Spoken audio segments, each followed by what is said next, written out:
तो रिसेंटली कुछ सालों पहले तक मेटावर्स का उतना हाइप नहीं था, बट रिसेंटली जब फेसबुक ने अपना नाम मेटा में चेंज किया तो उसके बाद मेटावर्स टेक्नोलॉजी में बहुत ही ज़्यादा ग्रोथ देखने को मिला है।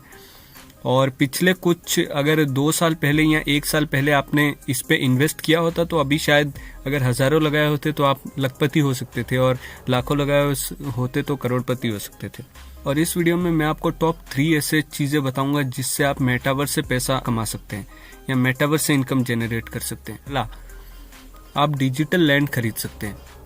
सो लैंड ऐसा एक चीज़ है जो फिजिकल फॉर्म में हो या डिजिटल फॉर्म में, दोनों के दाम बहुत ही एक्सपोनेंशियली ग्रो कर रहे हैं। बस दोनों में डिफरेंस ये है कि आपका जो फिजिकल लैंड है उसके दाम के मुकाबले आपका डिजिटल लैंड बहुत ज़्यादा तेज़ी से ग्रो कर रहा है।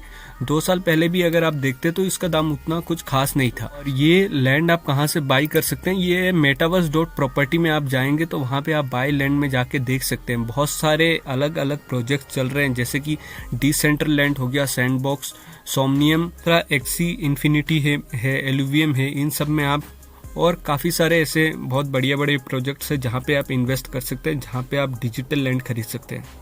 उस डिजिटल लैंड से पैसा कैसे जनरेट कर सकते हैं, इनकम कैसे जनरेट कर सकते हैं।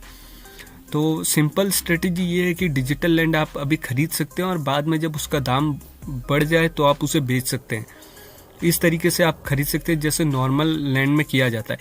इसके साथ ही आप डिजिटल लैंड को रेंट पे चढ़ा सकते हैं, और काफ़ी सारे प्रोजेक्ट ऐसे हैं जहां पे आप उस लैंड पे माइनिंग कर सकते हैं, और उस माइनिंग से क्या होगा, टोकन जनरेट होंगे। इन शॉर्ट वो टोकन्स के माइनिंग कर सकते हैं जो इस प्रोजेक्ट में जो भी गेम है उसमें यूज़ किया जा सकता है, कि माइनिंग करके आप उसमें से अपना जो इनकम जनरेट कर सकते हैं।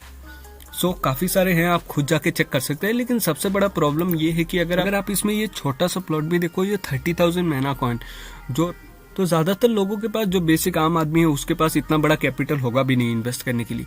तो इसके लिए अभी मैं बताता हूँ आपको सेकंड तरीका। जितने भी प्रोजेक्ट चल रहे हैं उनमें अगर आपको कुछ करना है, जैसे कि इसमें अगर आपको कुछ करना है डिसेंट्रलैंड में, तो उसके लिए आप डायरेक्ट, ऐसा नहीं है कि पैसे डालेंगे और इसमें कर लेंगे, उसके लिए एक आपको अलग सा मैना कॉइन खरीदना पड़ेगा।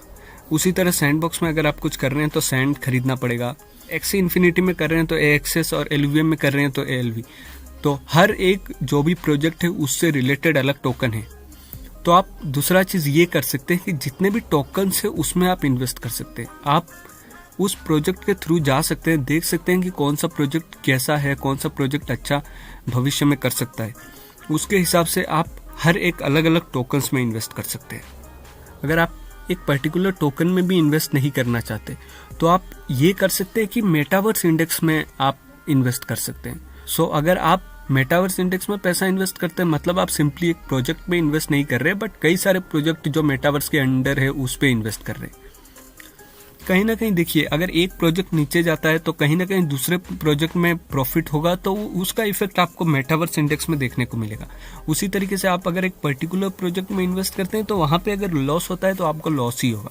तो ये 3 तरीके थे जिससे आप मेटावर्स में इन्वेस्ट कर सकते हैं और पैसा जनरेट कर सकते हैं। बस इस वीडियो में मुझे इतना ही बताना था, और देखने के लिए thank you and keep watching de facto crypto.